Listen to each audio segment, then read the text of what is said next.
Assalamualaikum warahmatullahi wabarakatuh. Halo semuanya, perkenalkan nama saya Fidel Fadilah dengan NPM 23120111410 dari Fakultas Hukum Universitas Lampung. Di video ini saya akan menjelaskan sekaligus membedah Undang-Undang Nomor 18 Tahun 2025 tentang perubahan ketiga atas Undang-Undang Nomor 10 Tahun 2009 tentang kepariwisataan. Sebelum saya masuk ke pembahasan inti, alangkah baiknya saya memperkenalkan apa itu kepariwisataan. Kepariwisataan adalah seluruh kegiatan yang berkaitan dengan perjalanan wisata, mulai dari wisatawan, destinasi, usaha pariwisata, masyarakat setempat, hingga peran pemerintah dalam mengelola. Kepariwisataan ini menyangkut sektor-sektor penting dalam kehidupan masyarakat, termasuk ekonomi, sosial dan budaya, politik, dan lingkungan. Karena pariwisata melibatkan banyak kepentingan dan memiliki dampak yang luas, maka kepariwisataan tidak dapat dibiarkan berjalan tanpa adanya aturan. Diperlukan suatu undang-undang untuk memberikan kepastian hukum, mencegah eksploitasi lingkungan ataupun budaya, serta mengatur pembagian peran dan tanggung jawab masyarakat dan pemerintah dalam pariwisata. Undang-Undang Kepariwisataan 2025 dibuat karena Undang-Undang Nomor 10 Tahun 2009 dinilai tidak lagi memadai dalam menjawab tantangan pariwisata modern. Undang-undang ini dibentuk karena penyelenggaraan kepariwisataan selama ini dinilai belum sepenuhnya menerapkan prinsip pariwisata yang berkelanjutan dan belum menjadikan budaya sebagai modal utama pembangunan pariwisata. Selain itu, ada transformasi digital, rendahnya kualitas pariwisata, serta perubahan kebutuhan hukum masyarakat membuat ketentuan dalam Undang-Undang Kepariwisataan sebelumnya tidak sepenuhnya lagi relevan. Undang-undang ini memiliki berbagai tujuan, termasuk menciptakan pariwisata yang berkualitas, inklusif, dan berkelanjutan, meningkatkan kesejahteraan masyarakat, melestarikan budaya dan lingkungan, memperkuat peran masyarakat lokal, serta memberikan kepastian hukum bagi seluruh pemangku kepentingan pariwisata. Selanjutnya kita masuk ke substansi utama dalam undang-undang ini. Terletak pada perubahan paradigma besar, yaitu pertama, konsep ekosistem kepariwisataan. Pariwisata tidak lagi dipandang sebagai industri semata, tetapi sebagai ekosistem yang saling terhubung antara masyarakat, budaya, lingkungan, pelaku usaha, tata kelola, teknologi, dan pemasaran. Semua unsur ini harus dikelola secara terpadu. Kedua, penataan ulang pengelolaan secara strategis. Undang-undang ini menambahkan bab-bab baru yang membahas mengenai perencanaan kepariwisataan yang terintegrasi dengan tata ruang, pengelolaan destinasi secara rinci, pemasaran pariwisata berbasis data dan terkoordinasi, serta kewajiban mitigasi bencana di destinasi wisata. Ketiga, penguatan masyarakat dan budaya. Masyarakat dan budaya ditempatkan sebagai pusat pembangunan pariwisata. Hal ini diwujudkan melalui pengaturan pariwisata berbasis masyarakat lokal, pengakuan desa wisata dan kampung wisata, serta penguatan promosi berbasis budaya sebagai daya tarik budaya bangsa. Keempat, penguatan SDM dan digitalisasi. Undang-undang ini menekankan pentingnya pendidikan pariwisata, pelatihan SDM, serta pemanfaatan teknologi informasi dalam pengelolaan destinasi, pemasaran, dan pelayanan wisata. Yang terakhir, kelima, yaitu modernisasi pendanaan.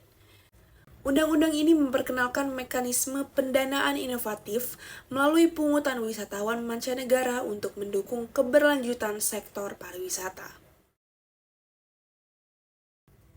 5 aturan penting yang harus diketahui dari Undang-Undang Nomor 18 Tahun 2025. Yang pertama, Pasal 7, yang menegaskan bahwa pembangunan pariwisata harus berprinsip keberlanjutan, kualitas hidup masyarakat lokal, dan kepuasan wisatawan. Wisata diharapkan lebih tertib dan aman. Pembangunan wisata tidak boleh merusak alam atau mengganggu warga sekitar, sehingga kehidupan sehari-hari masyarakat tetap nyaman. Selanjutnya Pasal 11G. Pasal ini mengatur untuk masyarakat lokal agar diprioritaskan sebagai pekerja dan pengelola pariwisata, serta dilindungi nilai agama dan budayanya. Dengan adanya aturan ini, Warga sekitar tidak tersingkir oleh investor luar dan ikut mendapat manfaat ekonomi. Ketiga, Pasal 17P mengatur konsep dan tujuan desa atau kampung wisata berbasis potensi lokal. Desa wisata dikembangkan untuk melestarikan budaya dan meningkatkan kesejahteraan masyarakat desa. Dampaknya, desa dapat berkembang secara mandiri, membuka lapangan kerja, dan menambah penghasilan. 4. Bab 6F mengenai kreasi kegiatan, yaitu pasal 17W sampai 17Z. Kegiatan seperti festival budaya, pertunjukan seni, dan event pariwisata diakui sebagai daya tarik wisata. Dengan ini, masyarakat dapat memperoleh penghasilan dari kegiatan budaya tanpa perlu membangun objek wisata baru. Dan yang kelima, pasal 20.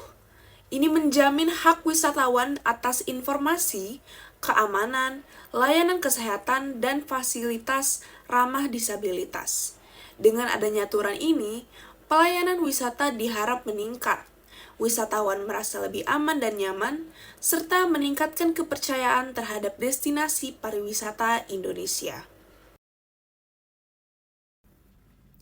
Undang-Undang Nomor 18 Tahun 2025 sangat relevan dengan kondisi masyarakat saat ini, karena mengatur pariwisata tidak hanya sebagai sumber ekonomi, tetapi juga sebagai bagian dari kehidupan sosial, budaya, dan lingkungan. Bagi masyarakat, undang-undang ini memberi hak untuk terlibat dalam pengelolaan pariwisata, memperoleh manfaat ekonomi, serta melindungi nilai agama dan budaya lokal. Masyarakat sekitar destinasi juga diprioritaskan sebagai pekerja dan pengelola pariwisata. Bagi wisatawan, undang-undang ini menjamin hak atas keamanan, kenyamanan, informasi bencana, pelayanan kesehatan, serta fasilitas bagi penyandang disabilitas.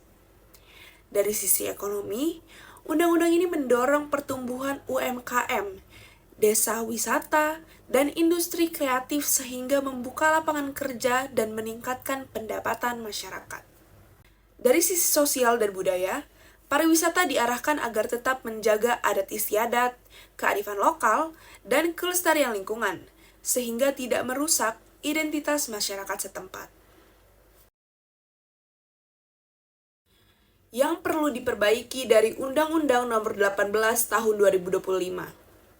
Saya menilai terdapat beberapa kelemahan yang masih harus dicatat dan disesuaikan lagi demi keberlangsungan dan kehidupan masyarakat, yaitu pengaturan sanksi yang lemah.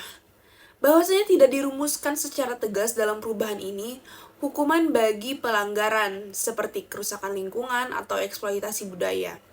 Akibatnya tujuan pariwisata berkelanjutan dapat sulit untuk tercapai. Yang kedua, harus ada kebijakan daerah untuk yang tertinggal.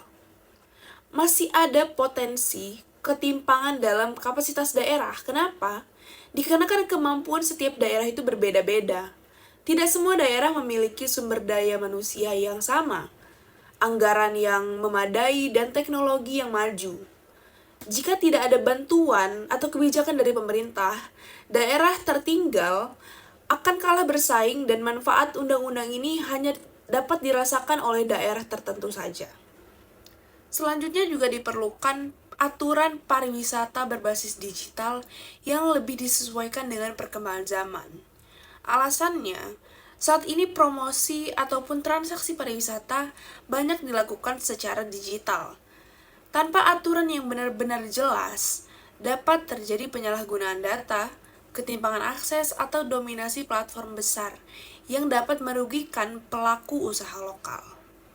Baiklah, dapat disimpulkan dari seluruh pembahasan sebelumnya bahwa Undang-Undang Nomor 18 Tahun 2025 tentang perubahan ketiga atas Undang-Undang Nomor 10 Tahun 2009 tentang kepariwisataan ini menghadirkan landasan hukum baru yang lebih berprinsip berkelanjutan, lebih maju, dan berbasis masyarakat.